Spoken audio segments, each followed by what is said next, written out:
السلام علیکم ورحمۃ اللہ وبرکاتہ۔ بسم اللہ الرحمن الرحیم۔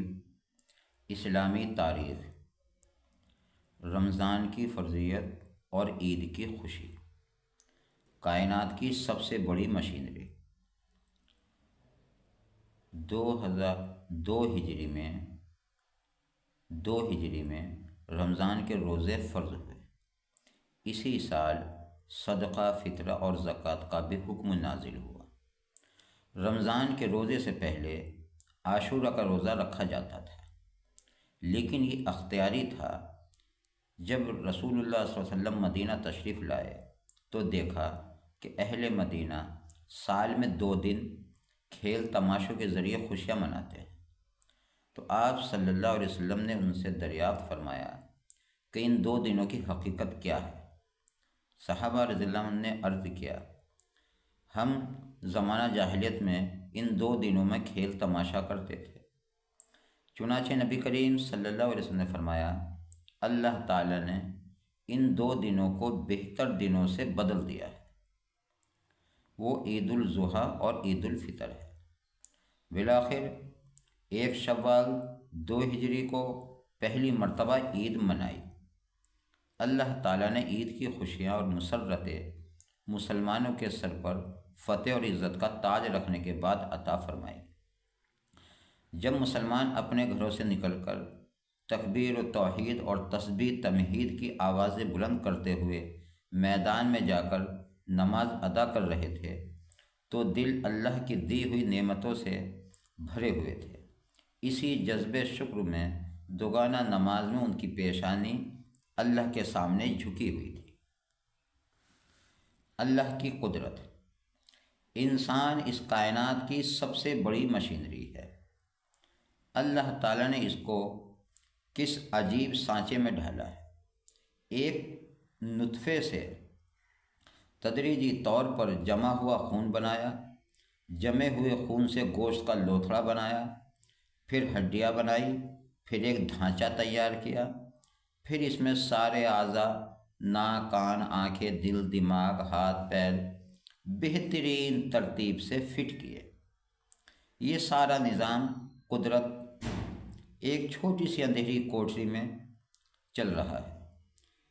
جس ماں کے پیٹ میں یہ بچہ تیار ہو رہا ہے، اس ماں کو بھی پتہ نہیں، نہ اس کے باپ کو پتہ ہے کہ کیا ہو رہا ہے۔ اس نظام قدرت کو دیکھ کر بے ساختہ زبان پر آ جاتا ہے، بابرکت ہے وہ ذات جو بہترین تخلیق کرنے والی ہے۔ ایک فرض کے بارے میں، حضرت محمد صلی اللہ علیہ وسلم کو آخری نبی ماننا۔ قرآن میں اللہ تعالیٰ فرماتا ہے، حضرت محمد صلی اللہ علیہ وسلم اللہ کے رسول اور خاتم النبیین ہیں۔ فائدہ: نبی کریم صلی اللہ علیہ وسلم اللہ کے آخری نبی اور رسول ہیں، لہٰذا آپ صلی اللہ علیہ وسلم کو آخری نبی اور رسول ماننا اور اب قیامت تک کسی دوسرے نبی کے نہ آنے کا یقین رکھنا فرض ہے۔ ایک سنت کے بارے میں، عصمت سرما۔ حضرت ابن عباس رضی اللہ عنہ فرماتے ہیں کہ نبی کریم صلی اللہ علیہ وسلم ہر رات سونے سے پہلے 3 مرتبہ عصمت سرما لگایا کرتے تھے۔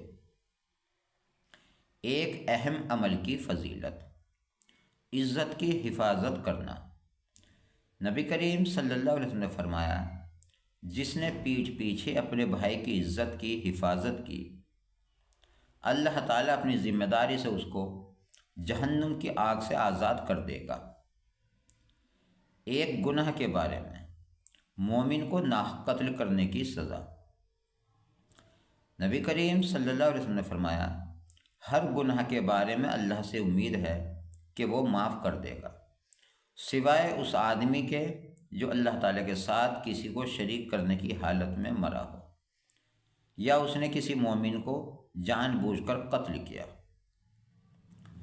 دنیا کے بارے میں، دنیا مومنوں کے لیے قید خانہ ہے۔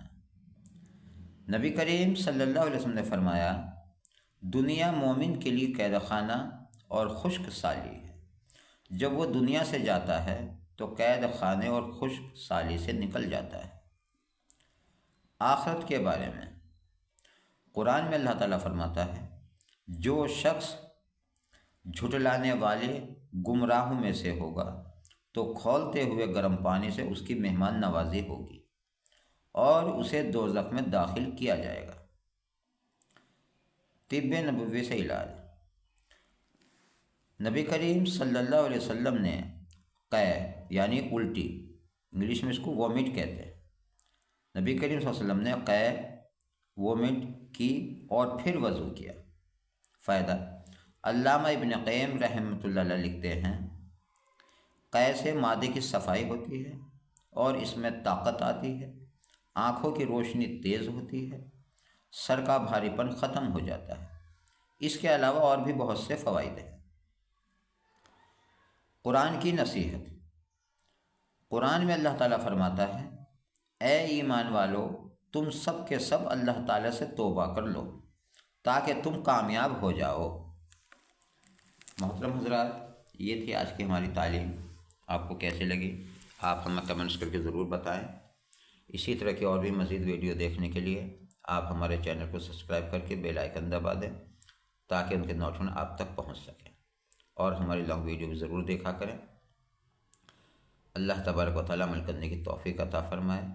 اپنا اور اپنوں کا خیال رکھیں، نماز پڑھتے رہیں اور اللہ تبارک و تعالیٰ سے دعا کرتے رہیں کہ اللہ تبارک و تعالیٰ ہم سب کو پنجگانہ نماز پڑھنے کی توفیق عطا فرمائے۔ آمین ثم آمین۔ جزاک اللہ۔